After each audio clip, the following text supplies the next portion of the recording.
there's so many different ways to get from A to Z, and the best way is probably not the way that other people have gone. Welcome back to Artist Date.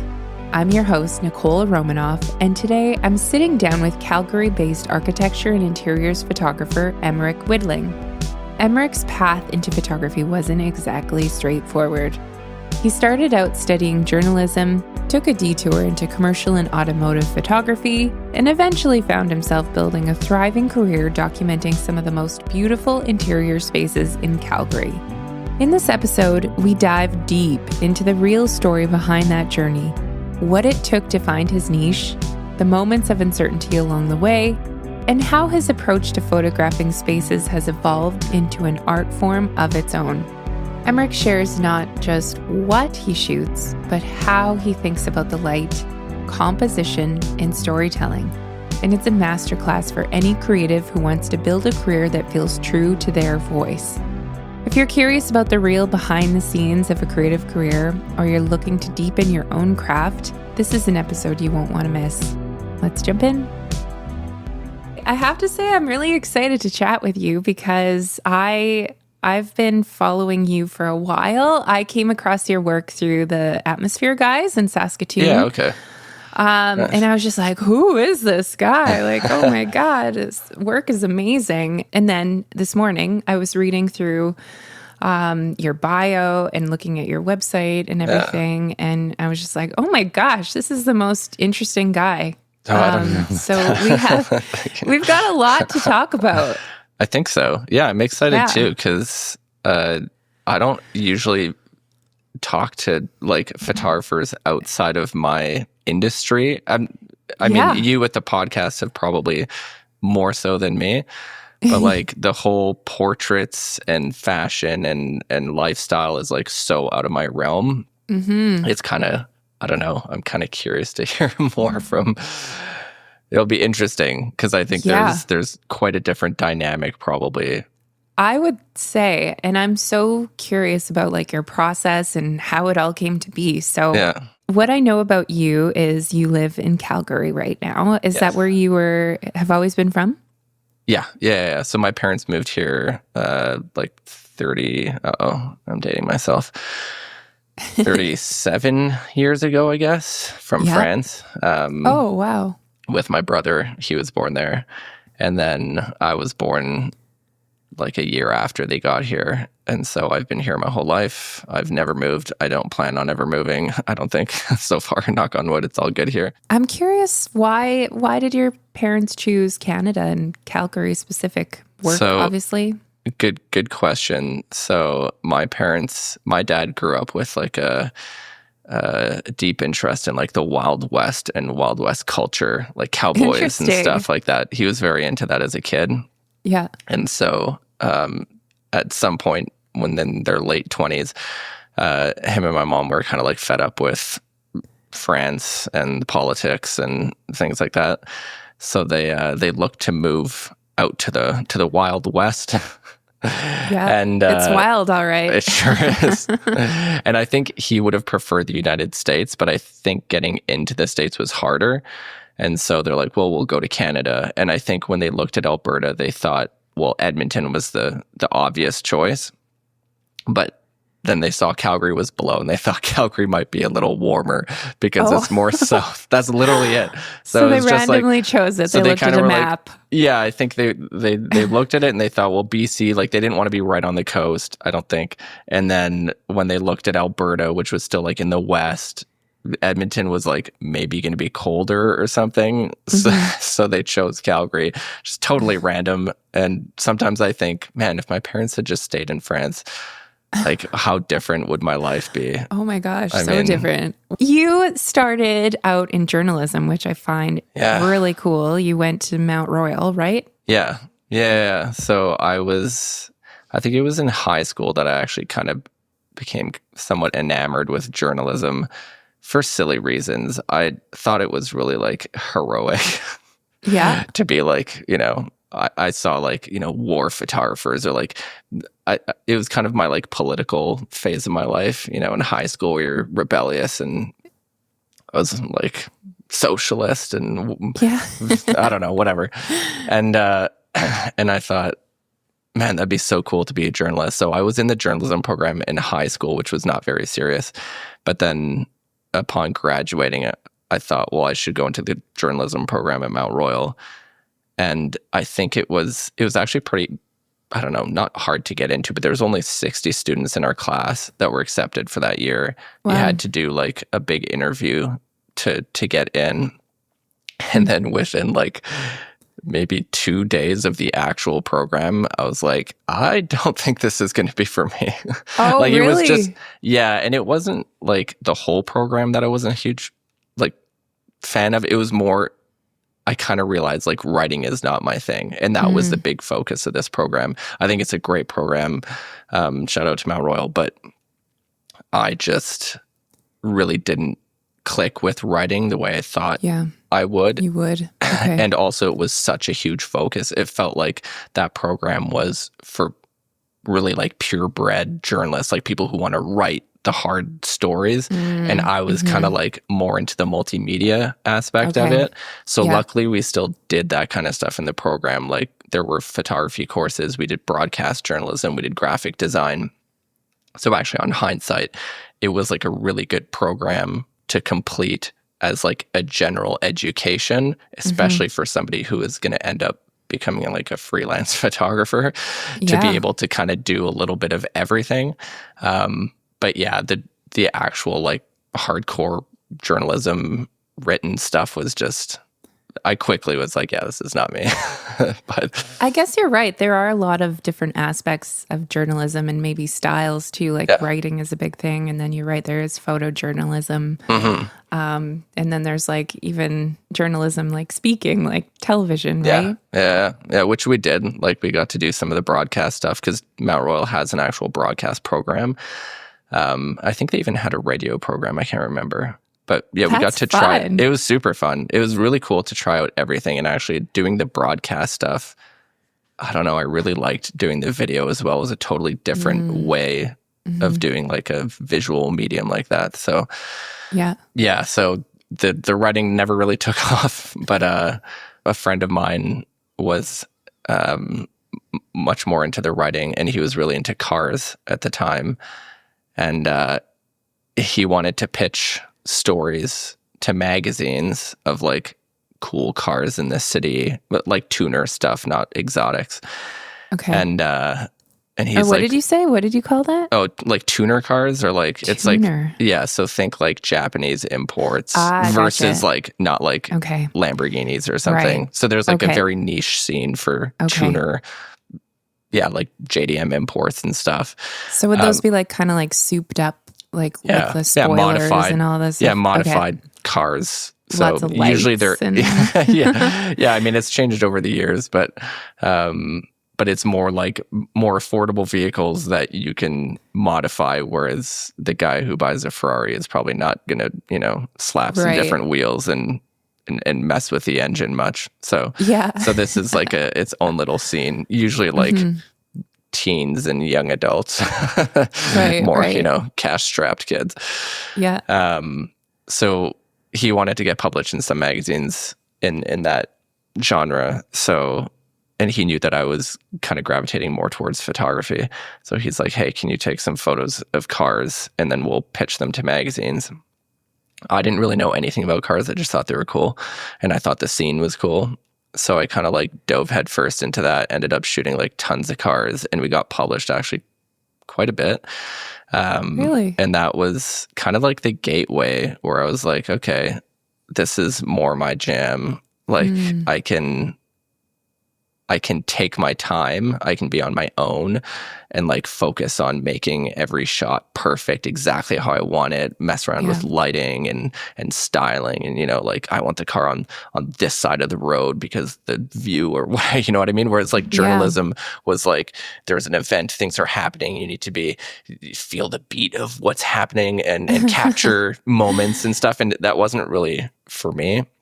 So your whole thing is you like to kind of take your time through the whole creative process, it sounds like. Yeah, I think it's more like crafting images more than capturing images. I don't know if that makes sense or if I'm getting it across, but like, yeah. I would call like journalism more capturing, right? Yeah. And even like weddings is capturing, where you're documenting moments and freezing time per se. It kind of sounds cliche and cheesy, but to me it was more interesting to build something up from the ground. Like, you know, like we did some fashion stuff, and it was fun to go shopping for furniture to build a set, right? Or like we did like a zombie themed shoot where we found some like old hotel that had like burned down and used it as a set, and we, you know, make like fake blood and what, I don't know. It was just more fun. I liked the whole thing instead of just like hitting the shutter and capturing something that was creating like a world, right? For the photo to be in. Yeah. That's cool. And getting to be a part of all of it. So how did you learn how to use your camera? Good question. So actually my dad and my brother were photographers before I was. Not professional, but my dad had, for as long as I can remember, always had his film camera with him when we were on vacation or at air shows or whatever. Yeah. So he was like, visually minded, and I saw what he did. So I think he helped me when I first started, because actually, I guess the official beginning of photography for me was the journalism program. We had to have a camera for the photography course. And I think I had gotten a job at a photo store somewhere around that time, maybe a little bit before, because I remember selling cameras to other kids in my class. Now that I think of it, that's weird. I have not pieced this together for a long time. You're digging out some old memories. So yeah, I think it was through the shop, through my dad. I'm sure my brother helped me out with learning some of these things. But then honestly, most of it was just trial and error and experimentation when you're in university and like there's no paying client. You can kind of just mess around with things and see what works and see what doesn't. And a lot of that came from shooting cars. And then later, the same friend who was interested in writing for these car magazines, him and I and a bunch of other students started our own internship, I guess, which was our own magazine. That was like a nerd culture magazine that was we like distributed around the city at like internet cafes and things like that. And so for that we had to do we always had like a model of the month, a car of the month. And then we did a few, different like mini projects, kind of weird stuff. But so I think it was in shooting all these things and being exposed to a lot of different forms of photography that I learned about lighting and all all that stuff. So, So were you using strobes or were they constant lights for these shoots? No, it was always strobes, and I think I remember. Man, you are pulling out some good memories here. I remember shooting, like some of the first cars I ever shot, I just shot ambient light. And there was this like hotshot photographer in Calgary at the time, who maybe at the time wasn't. I thought he was like a hotshot. He was like a name. Everybody in my little niche knew him. And I remember him, he felt threatened that I was kind of getting into his industry or his field. And I met him once and he told me something along the lines of like, no magazine will ever pick up your work unless you're using strobes. Ouch. And I was like, okay, well, I can fix that. So I went out and bought some strobes and learned how to use them so I think it was a mix back then for portrait stuff like fashion. I always used strobes, just like simple setups. I'm sure you'd laugh at them now because I don't think they were very complex. Just like simple, like shoot through umbrella or whatever. But I liked the quality of the light. And then sometimes I find simple the best, but actually I have been going back towards that too. But I think it was that. So really a lot of the lighting stuff that I learned and later applied to interiors, I honed shooting cars which is a good subject to learn on because it's highly reflective. Lots of different curves. The lighting is actually pretty difficult. It's I'm sure. It's not so straightforward. I think lighting interiors is actually easier now that I think of it. I haven't shot a car for a long time. To me, it seems very difficult shooting an interior. Yeah. So I would love to be like a fly on the wall during a shoot to see like how you do it. I think you'd be underwhelmed, honestly. It's not like, I mean, maybe I don't know. It's just that, I think it seems pretty complicated to me, but. And likewise for me, I feel like when I see fashion and lifestyle stuff, it like freaks me out because you have somebody who's physically there in front of you, who's waiting for you to capture those shots. Whereas like interiors and architecture, man, I mean, most of the time you're just shooting inanimate objects. There are people in photos. Sometimes I do portraits occasionally for interior designers. It happens a lot more now that my clients are getting in magazines and they need a portrait. But yeah, most of the time, inanimate objects are pretty nice to shoot. You can push them around; they don't talk back. They, When you would shoot a car, how would you try and light it? I've seen some behind the scenes of. I feel like they're car commercials, so it could be different. But they like wet the ground so that it was we did that sometimes. Did you? Yeah. Did it turn out? It depends on what kind of shot we were getting. So for the interiors of the cars, you're jogging my memory here. So the interiors, I think I did shoot through umbrellas through the windows that you couldn't see them, but it gave like a super nice soft light to the inside. Those were hard to shoot because, I mean, trying to get an angle inside a car is not easy. Yeah. What kind of lens would you choose for an interior of a car? I mean, I don't know what I had at the time. Boy, I've been through a lot of equipment in my life.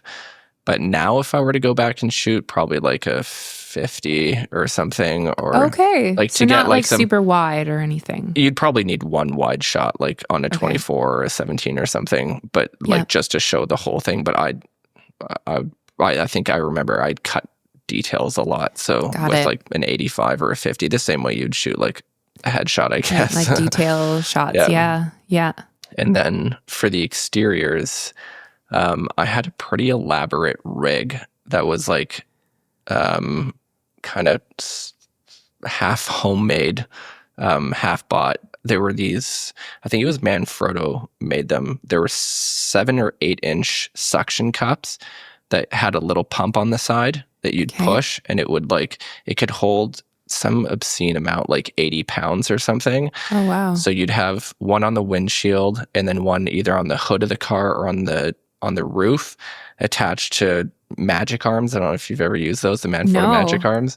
So they have it's like, kind of looks like it's like an arm. Like it has a pivot in the middle. Oh, okay. You mount the camera here. You can loosen the pivot here and then it kind of just goes anywhere and then you can freeze it there by tightening it. So you'd have that hanging off the front. So basically what you could do is you would do super long exposures, usually at night or indoors in like a parking garage, and you'd have somebody push the car from behind, and then the camera was like boomed out facing back. So your boom would actually be in the sky part of your photo. So it's a pretty easy Photoshop job. Okay, yeah. But like I would be there walking with the car, making sure the camera stayed, nice and steady on this, I think it was like a 17-foot boom or something. It was ridiculous. God. And then, you'd have a guy driving and somebody behind the car pushing it. And you could do it in reverse too, if you wanted to do the front or the back of the car.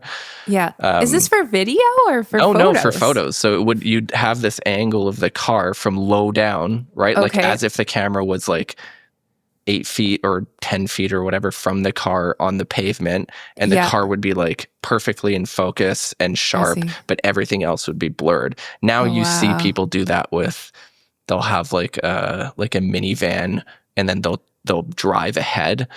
Okay. And you could do it at higher speeds, but this was really for like low speed. I don't know why we did it that way. A lot of guys did it that way though. And even for like commercials, I remember seeing some behind the scenes. And was that just to show like motion, to give it that feeling of being in motion? Yeah, everything would look blurred. It would look like the car's zooming at like 100 kilometers an hour, but really it was going walking speed. It was just a 5-second exposure.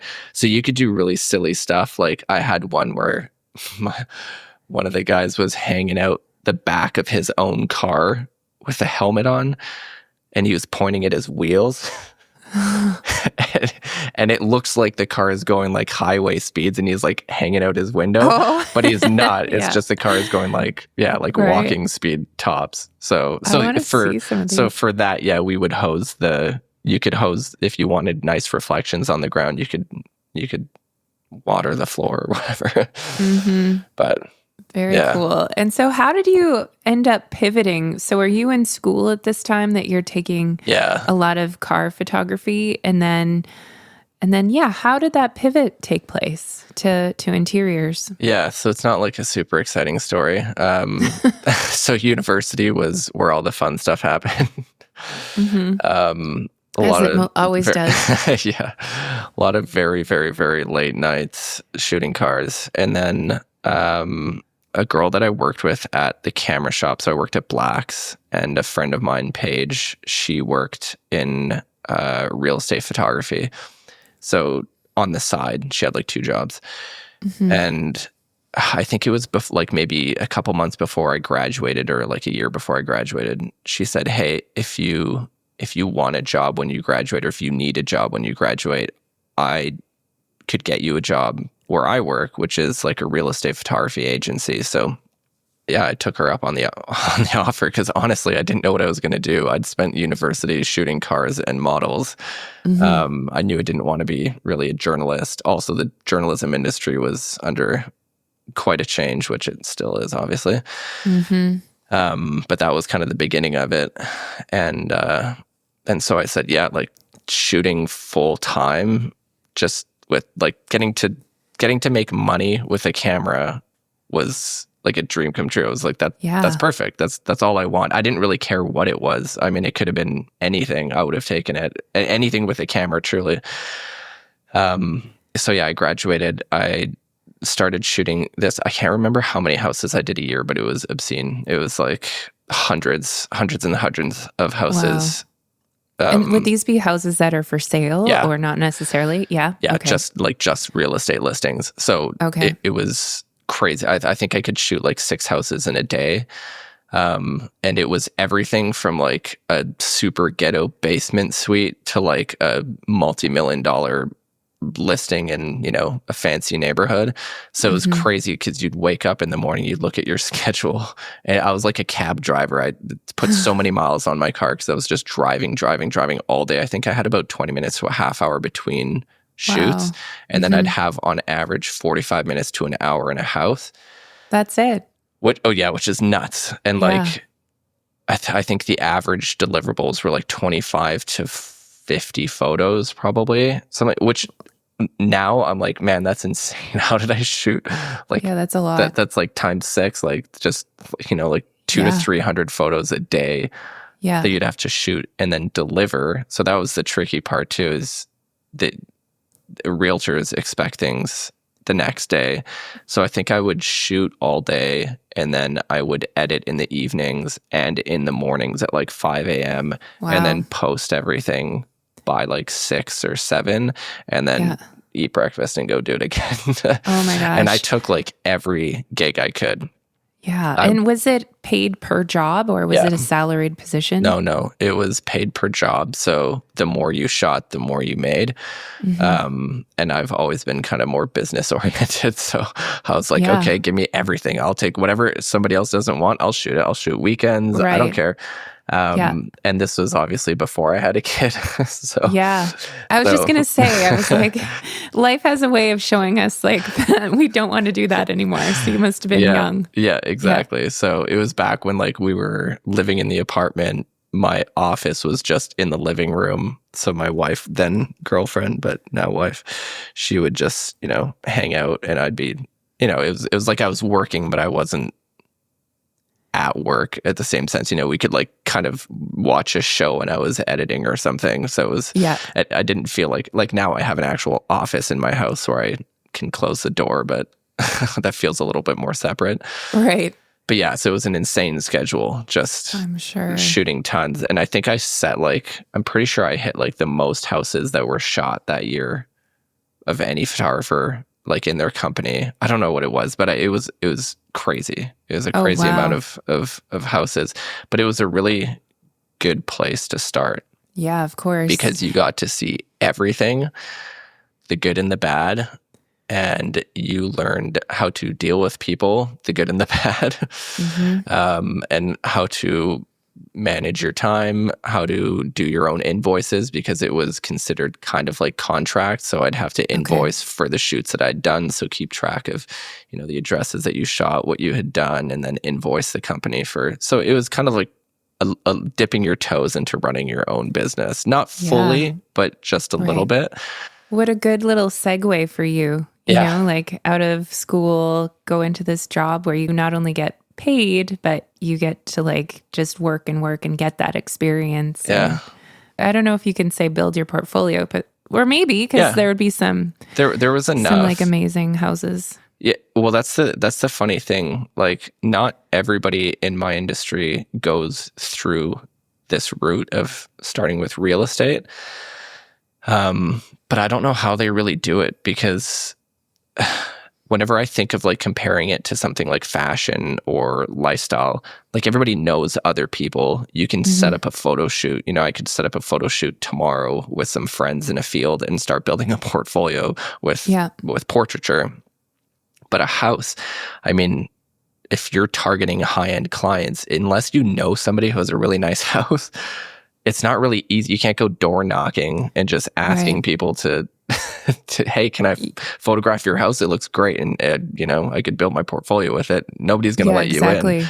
So it's a tough thing, I think, to get into like that. So real estate was good because it gave me access to some pretty nice properties that I could put in my portfolio. So that said, I didn't go straight from this company to just shooting high-end stuff. That's not how it worked, really. So I started with that first company. And then I think I was with them for either a year or maybe a year and a half or two. And then I kind of wanted to like progress. And I felt like that company was a little stuck in their ways. Like they were great to work with, but I don't know. I kind of wanted more, whatever that was. And you're just ready for a change. Yeah. Yeah. Something like the next level. Like I've hustled and shot 1 million houses in a year, and I just want to see like, what can I do next? I feel like I'm okay at this. Right. Yeah.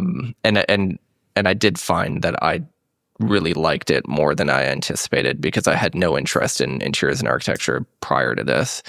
But as a kid, I was really like OCD about, cleanliness and orderliness and having everything, my room was always like impeccable before I went to bed.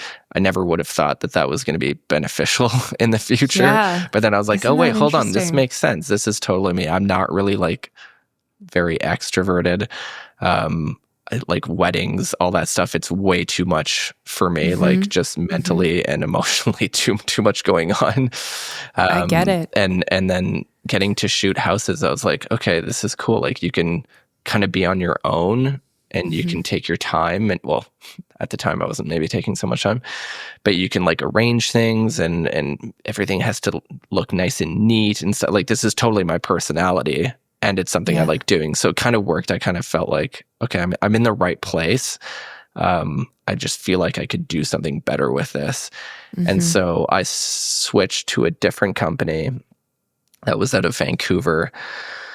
They were looking to expand in Calgary. So I saw an ad, I think on Kijiji or something, honestly. And I thought, oh yeah, I mean, they were doing cool stuff in Vancouver. They were doing video, a bit more interesting stuff. And so they had me go out there for training for like a week and then come back to Calgary and basically start their business. So everything, accounting, marketing, shooting, hiring like the measurers, I guess, the measurers, even like buying company cars, like everything. And so I did that for a year. And then I was like, wow, I successfully launched somebody else's business really well. They're doing great. And since I was doing all the numbers and I was seeing how much they were making, I thought, this is kind of silly. Like, why am I'm doing so much for this company. I could easily just do this again. And like a big part of their success was clients that had followed me from before who were like pretty loyal to me in the first place. And I thought, okay, well, I'm sure if I left this company, I would have at least, let's say 50% of the clientele would probably stick. So yeah, I ripped the Band-Aid, quit that one, and just thought I'll do it on my own. And so I started shooting real estate by myself, and then just slowly traded a paperclip for a pencil for, trade up and up and up until you. So that's where the portfolio came in more handy, like where I would spend more time in a house if it was nice to try and get, a few hero shots, and then use those as portfolio. So. Did you have a mentor, or did you learn when you first started at that one company? Did they give you any sort of education or tips, or how did you learn? So the owner of the first company I worked with, the owner was kind of the lead photographer. So he took me on a bunch of shoots and taught me how to do it. But really, it was like pretty simple stuff. I mean, like it was flash on your camera, bounced into the ceiling above you to balance the light from inside and outside. It wasn't very like advanced, and the editing was mostly straightening, adding some contrast, fixing some coloring and stuff. There was nothing like that crazy about it. And since I had done a lot of photography in the past, it was kind of like, okay, well, this is, I can handle this. Basic, But then I kind of developed my own system slowly to like batch process stuff so I wouldn't have to spend so long. I think by the end, I had scripted an Adobe. Have you used Bridge, Adobe Bridge? I haven't used Bridge, no. No photographers do. I don't know why. It's the one thing in university we use all the time, and I don't know how people don't use it. I don't even know what it does, really. It's basically just a photo browser or like a file browser. Okay. But that's way more comprehensive than using like the Finder on your computer. Okay. So you can rate things, you can group things together, you can run scripts, you can batch open, like if you want to open 4 files as a stack in Photoshop, you can just select them and open as layers. I don't know, it's just like it speaks to Photoshop really well. And I think once you get used to filing everything through Bridge, it's hard to imagine life without it. But I think Lightroom is most people's equivalent of Bridge. Would people use Bridge and then Lightroom, or is it one or the other? Confession, I've never touched Lightroom in my life. Really? Okay. No. Okay. I don't get it probably the same way you don't get the Bridge. So like, I think I tried once, and I was like, why do you have to import files into Lightroom? This is stupid. They're already on my computer. And so that set me off, and I was like, no, I don't need this. Also, the editing didn't seem as advanced. I know that Lightroom has made leaps and bounds since I've tried it way back when, and it's probably more comparable to Photoshop now.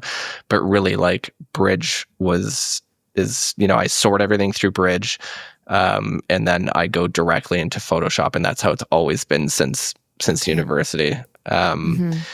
So yeah, I had basically created my own Bridge script to select flash layers and ambient layers and combine them and auto process a whole bunch of stuff. It was pretty sweet because by the end I could run through sets of images really quick because I would only have to basically download everything to my computer, let the script do 90% of the work, and then I would go in and just do like a final contrast, take out an outlet here or there or whatever. But I didn't have to spend too much time on it. So you should try and package that up and sell it. I'm sure you could make a fortune with that script. I don't know. I don't even know if I have it anymore, to be honest. Oh, you don't use it anymore? Yeah. No, that was for real estate. So it was very, like, you had to shoot a very particular way. Like, you'd have to shoot, I forget now what it was, but it was like your flash shot first, and then you'd have to make sure that your settings, you left your flash on, but your settings changed to disable the flash from firing from within your settings. Okay. That way Bridge could actually see the metadata difference between flash fired and flash not fired. I don't know. At the time, it was kind of complicated, but I had a very specific way of doing it, and it worked super well. But I don't know if I could have explained it to somebody else or wanted the headache of trying to transplant it onto somebody else's system. What is it like when you look back at those photos that you took originally compared to where you are now? You don't? No, that's not true. I look back on some stuff, but not really the real estate. I think I've looked back a few times and I'm just like, yeah, I mean, like, I think it's good for real estate. And I still have, like, that's a crazy thing. I still have some realtors who, like, will send me messages and just saying that, like, they really liked my style and they miss me shooting for them and stuff. I'm like, really? Like, it's been a little while and I feel like there's got to be better out there. But I mean, like, I think I was doing good. I don't think I was that great. It was good stuff, but it's hard to compare that to what I do now because the process is so different, and also, like, the reason why I was shooting and who I was shooting for. Right. Like, MLS is high volume, high speed, low quality, and then low value. No offense to real estate, like, it sounds harsh, but the reality is a realtor wants the photos for, like, utility. One day, if they can get away with it, if the house sells in a day, then your photos are trash for eternity. If it sits on the market for a month, then congrats, your photos lived for 1 month. Right. But, like, beyond that, they're dead. There's no use for them. The second the house is sold, nobody cares about There's those no images purpose for it. Really. Yeah. So how has your process changed now? Like, tell me about the projects, I guess, first, what you mostly do now. Yeah. So now my primary clients are interior designers, home builders, architects, and then the odd, like, trades, like a kitchen reno company or something. But usually it's the main three are architects, builders, and interior designers. So obviously their needs are quite different than a realtor's. So and actually between the three, there's huge differences too. So, like, an interior designer does not want the same thing that a home builder wants, and a home builder does not want what an architect wants. None of them really have that much overlap, which is kind of crazy because they're all involved. Explain. Yeah. Well, so an interior designer is looking for, well, the interiors primarily, and the design, like textures, materials, fabrics, the contrast between different materials. And so there's way more furniture focus, way more material focus, like, the tile or the marble or, whatever material that is featured.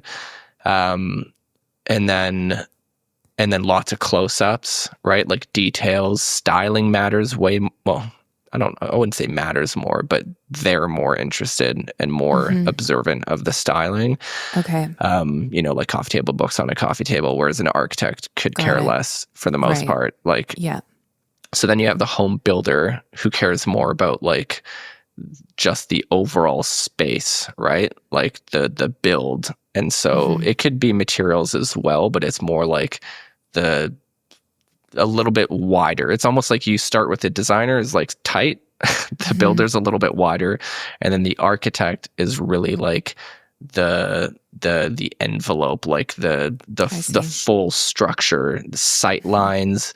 How does the light fill the space? Where are the windows placed? What are you seeing out the windows, right? It's, like, super critical. Like, a lot of architects will try and hide certain views. A neighbor's house, they'll hide with some kind of, like, a breeze wall or so it's totally different. And so if you have a designer on a shoot and an architect on a shoot, it's almost like you're shooting two separate sets Projects. within the same thing. Because the designer's like, well, I want a close up of, the backsplash, or not a close up, but maybe like a vignette of the like the stove top and the sinks. And meanwhile, the architect wants to see the hallway, because if you stand on this end of the house and you look through the hallway, you can see the window at the end that shows you the view on the outside. And meanwhile, the designer's like, I don't care about the hallway, right. So, yeah. And I'm sure the stuff, like your settings and how you would set up the shot would be completely different. Like, I'm assuming if you're trying to get like sight lines outside, you're going to be shooting at a super high aperture. Yeah. So usually between f8 and f11 is where I sit. I think f11 is supposed to be the sweet spot. I'm not like a super technical person, so I'm not like obsessed with That's surprising to me, because when I look at your work and I hear you talk, it sounds like you're very technical. And like those car shoots you were talking about, oh my God. Like, if you're not technical, then I'm like... I think it's maybe, okay, maybe I am, but it doesn't interest me. I see. So like, I've always cared more about like the results and more of like a feel person than like a technical specs person. Like a new camera will be released and tons of photographers go crazy on Instagram. Excited. And I'm like, I just don't care unless it makes an actual noticeable difference to my end result. And 99% of the time it doesn't. So I feel like there are technicalities you have to learn, and there are things that you need, but like, I don't get too carried away with it. I have my gear that I know how to use. I like it. If something comes out that's really like, wow, that's, that's necessary, then sure. Yeah. But like, I'm not getting super hyped on Fuji's new 100 megapixel cameras or whatever. Right. Yeah. What gear do you use? So I have the Canon R5 right now. That's what I use. Nice. I was on the EOS R for a long time, and honestly, it was perfect. I loved it. It was small. I think the resolution was more than adequate. I mean, nobody's ever told me that the photos weren't high enough resolution. And then I can't remember what happened. Something happened to it. I think this shutter froze or something, or I don't know. Something happened, and I needed to send it out for repair. And I was like, I need another camera right away. This honestly, actually, now that I think of it, the last 3 camera upgrades have been like spontaneous purchases because of the last failure. So I always keep a backup in my bag, which is usually the last camera that I had that's come back from repair. Right. Yeah. And then the current one is the one that I ran to the store and was like, give me the best thing you have right now. Yeah, exactly. And so the R5 was that. Yeah, it's not fun, but so the R5 was one of those. It was just the EOS R had a problem. I had to use the backup for a shoot. I can't remember what it was. I think the 6D. So fairly old. And I was like, okay, well, I went to the camera store and I was like, I think the R5 is the one right now. So I bought that, and now the EOS R is the backup and the R5 is the main. But yeah, it's nice. I mean, honestly, I don't think it's really that different from the EOS R, besides like a couple extra megapixels, like 15 or something like that. I don't know. It's good, like though. The eye focus. These you are. Ever use that? You probably don't use that. Well, see, that's the funny thing. So for interiors and architecture, a lot of the features on a camera are kind of useless because everything is set up on a tripod. Yeah. Everything is manually focused. All my lenses are manual focus, so none of the they are. So where do you focus when you Good question. When you're taking interior shots? So usually about like halfway into the frame, roughly. That's what I figured. So if you're shooting a living room and you're, 10, 15 feet back, you would focus on the coffee table. And then at f11, your outside is going to be flawless. Your inside is going to be flawless. Right. I kind of just try and pick like a middle point, midpoint, something like that. Okay. So unless, of course, you're doing details and you're trying to use depth of field to isolate your subject. But usually it's just f11 and focus in the middle on something like a fireplace or whatever. Going back to the gear question, what lenses do you use? So I've had the same lenses for probably 10 years. I've just always I've added some, but I think I'm at the end of the line in terms of lenses now. So I have we'll start in order of importance. The 24 tilt shift is number one.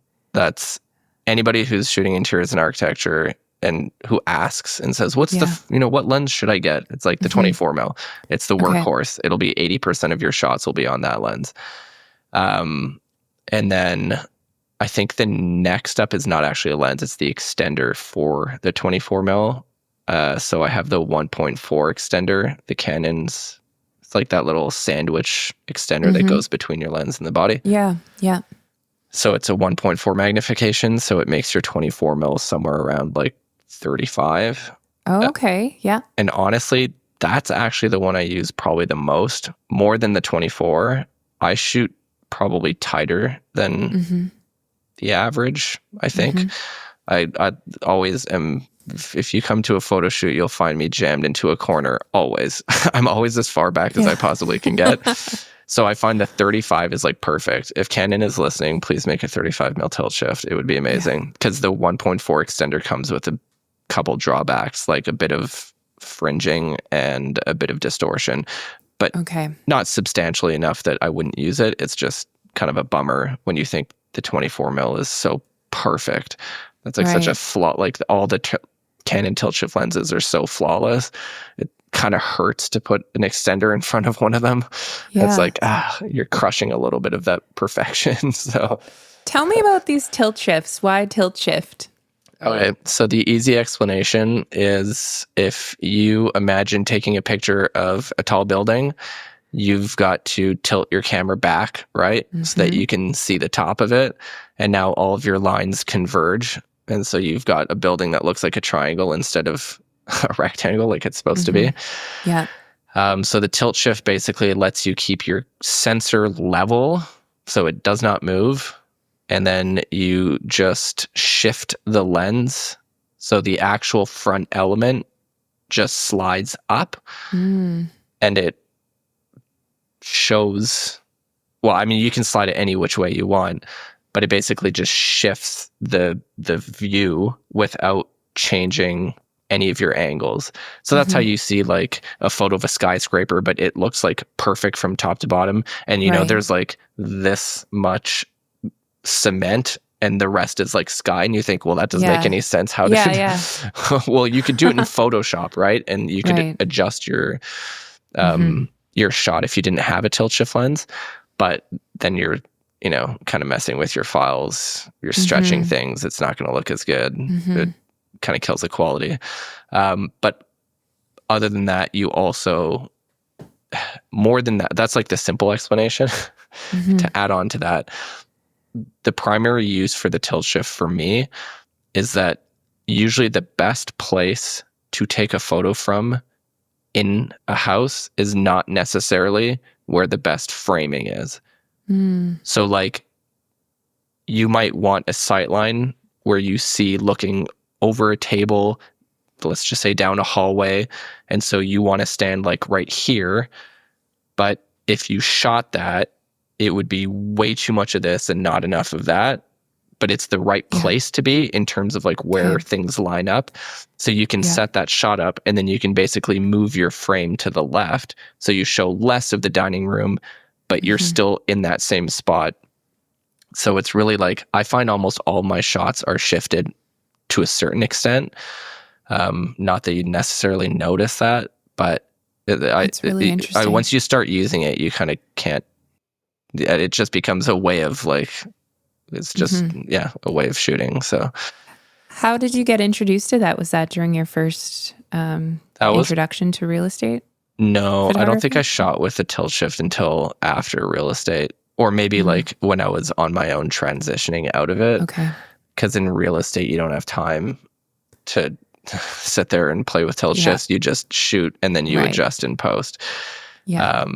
And also the 24 mil is nice, but that's a prime lens. And when you're shooting real estate, you need a bit more versatility. I think I usually shot with a 17 to 35 ish. I don't know. I went through so many lenses back in the day. I go through way fewer now. I kind of just... Now you know what you like. Now I know what works. I need. Yeah. And there's kind of like... that's the other thing is in tilt shift lenses, there's not really a lot of options, right? Like Canon makes a line of tilt shifts and they've updated them once, maybe in the last like 20 years. So really? If you've got there's not an RF version or anything? No, although they have announced that they're going to release them. Oh, okay. So for I don't like know. $5,000. Yeah. And honestly, like it'll be a tough sell for me because I already own all of them for the EF mount. And it just, I use the adapter and I couldn't really care if... fine. Yeah. I mean, like they're so... That's the thing is those tilt shift lenses, their sharpness exceeds the quality of your sensor, if that makes sense. So like if you zoom in infinitely on your photo, you'll run out of resolution before you run out of sharpness. So I don't really have a reason to upgrade right now. Right. I mean, we'll see how convincing their offer is.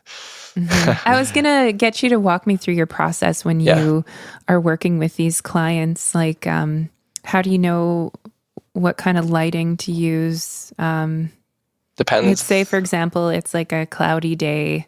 Yeah. And there's like, some light fall off on one side and so bright on the other.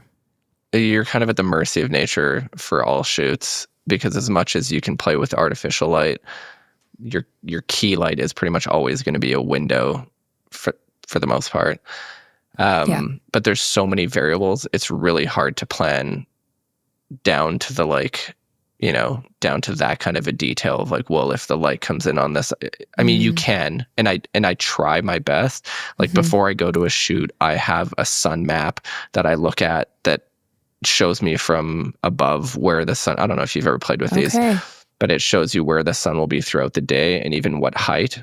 And then you can even do like live view. So you can stand in the house and it'll superimpose the trajectory of the sun over what you're looking at. So you can see like, you could stand in a living room and then, with your finger, move the sun over and be like, okay, at 3:00, it should come in through this window. Oh, that's great. So usually before I go to a shoot, I know roughly what's going to happen. I mean, I can't predict the weather and in Calgary, nobody can. Yeah. But at least I know like roughly what's going to happen. So like if I want it to be a sunny look, then I'll shoot the east side first because that's where the sun rises. And then we'll shoot the south stuff in the afternoon or whatever. And then the west side or the west facing rooms in the afternoon and into the evening so that they have the light. And same goes with the exteriors. And it depends on what look you want anyway. But then when you walk into a house, there's window coverings. So you're like, well, that changes things too. Yeah. Do you mostly try and use natural light or do you bring strobes with you? No, I bring a strobe. I just have one. But I always aim for like as much ambient as possible, like as the key. And then I'll add flash to add interest. So usually for shadows, like I'm not lighting things to brighten them up.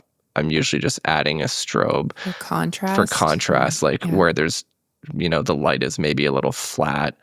Or if there's like a really harsh transition from inside to outside and, there's like blooming on the windows. And then it's like, well, I'll shoot a flash shot just to give me a nice transition to the windows. What would you set your shutter to for a strobe as an interior if you're using it as like a fill or something like that? So that's hard to say because it depends on what the goal of that flash shot is. I mean, keep in mind too, these are all composites. Oh, okay. Yeah, we got lots to talk about. Yeah.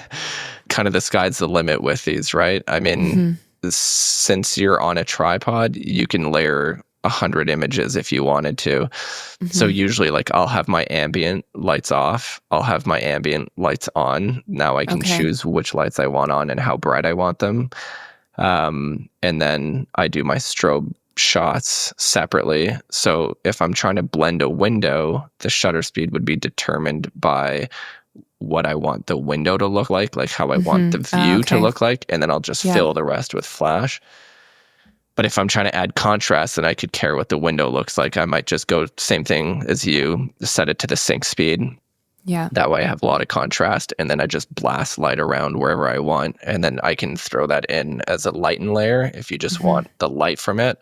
Or you could brush it in as a normal layer and add the contrast. There's like a million, or sometimes it's just the color. Like you just like the color of the flash better.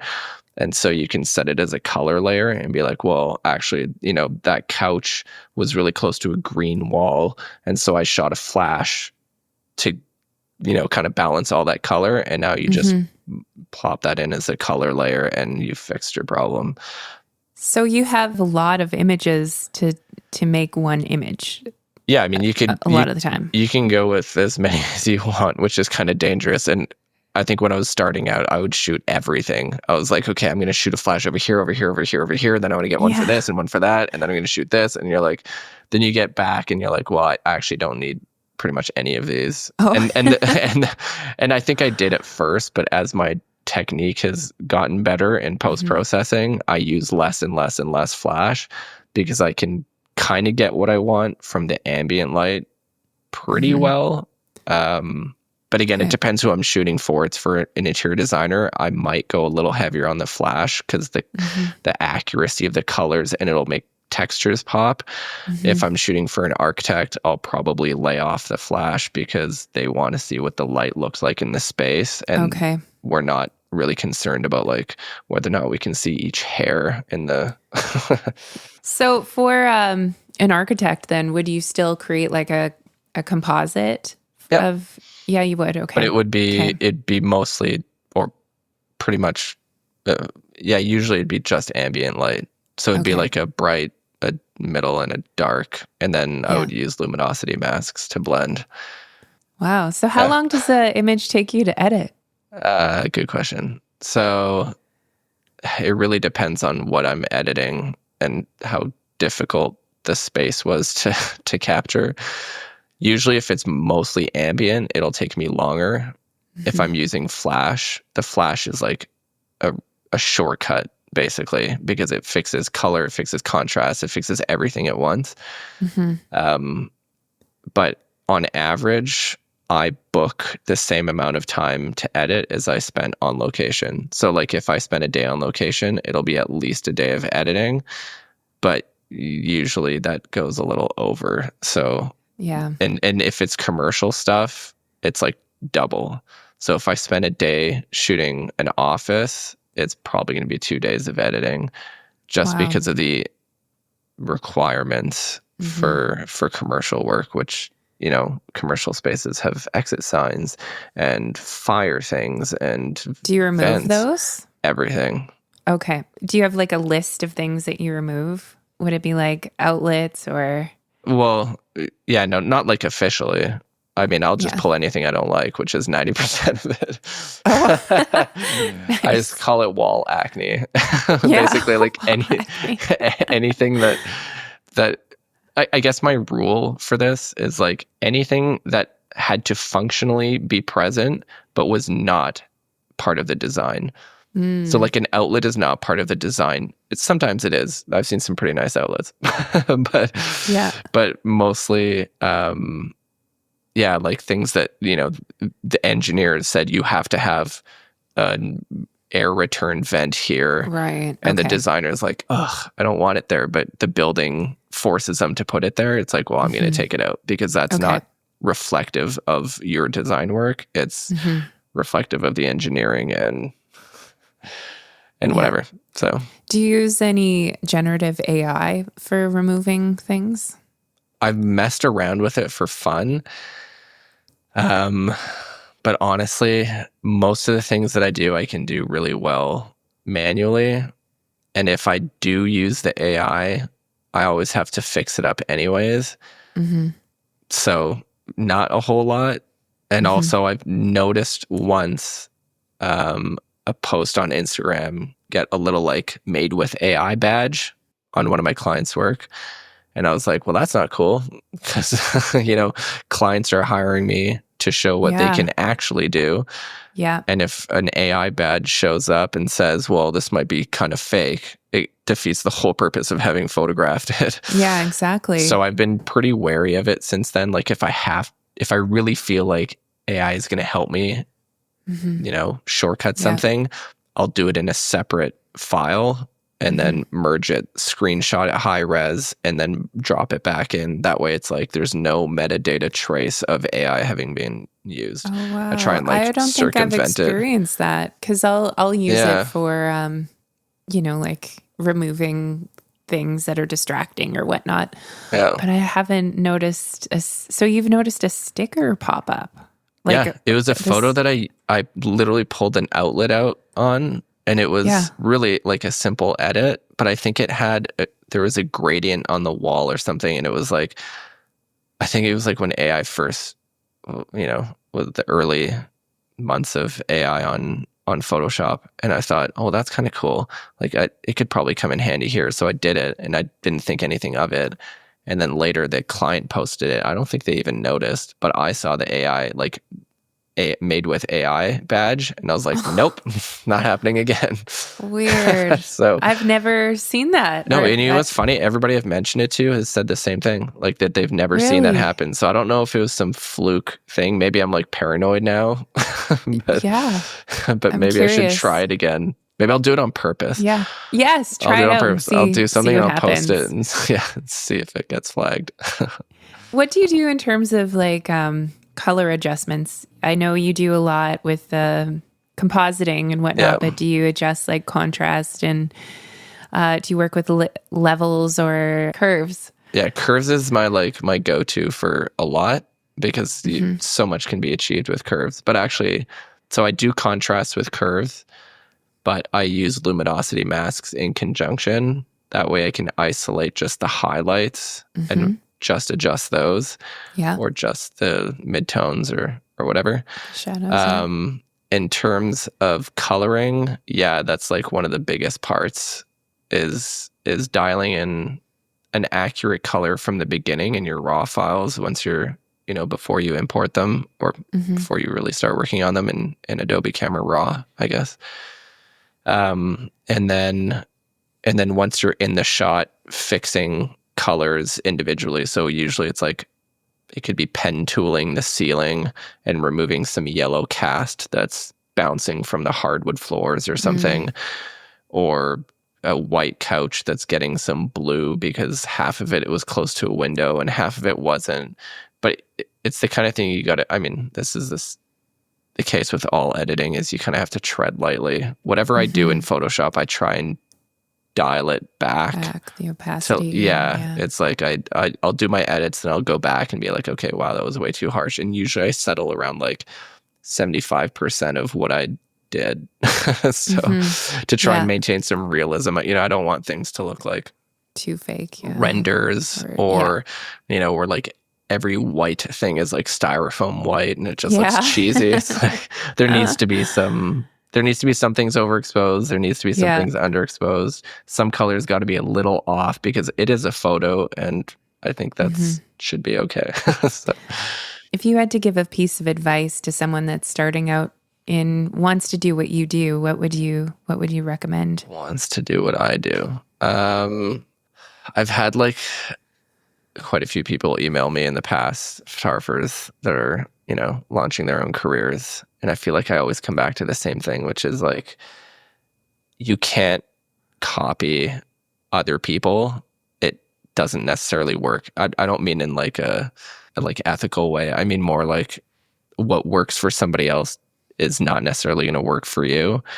So kind of take everything with a grain of salt. I made the mistake when I was starting out thinking that all the photographers that I followed that were really successful knew some kind of secret that I didn't, right? Like they knew that the formula, whatever it was for their photos or for their business. And it was like, they won't share it with us, but they know something that we don't know. And the truth is, the more you learn and the more you do it, you realize none of those guys are doing anything the same. They're all doing things differently. And like in my own experience, boy, like there's so many different ways to get from A to Z. And the best way is probably not the way that other people have gone. because what worked in their market or what worked for them, that fits their personality is not your personality, is not your market, is not even maybe your subject matter, even though it might be close, but it's not really. So it's, I would say, kind of find your own path, trust yourself, know thyself, know what you want, what you like, what makes you happy, and then chase that, because there's no sense trying to live somebody else's experience. It just doesn't work. The quicker you learn that, like, I'm not saying that you can't challenge yourself. I'm just saying you should like find out what you like and what your personality is like, come to terms with that, and then try and find the advantage that you have that, maybe all those other people you're looking at don't have because they're not you. Like, we kind of undervalue ourselves. And where can people find you and get in touch with you? So Instagram is just, I don't know if you have show notes you can post it on, because my name is weird, but it's just eymeric.widling. And then website is the same, eymeric.widling.com. Perfect. Well, thank you for sharing so much with me today. Yeah, absolutely. I loved this conversation with Eymeric, and I hope you're leaving today feeling a little more inspired to trust your own creative journey, even when it doesn't look like a straight line. Hearing Eymeric talk about his process, the thoughtfulness behind every image, the patience it takes to capture a space at its best, was such a reminder that great work comes from slowing down and really seeing. If you want to explore more of Eymeric's work, or if you're a designer or architect looking for a photographer who truly understands how to showcase your vision, all of the links are waiting for you in the show notes.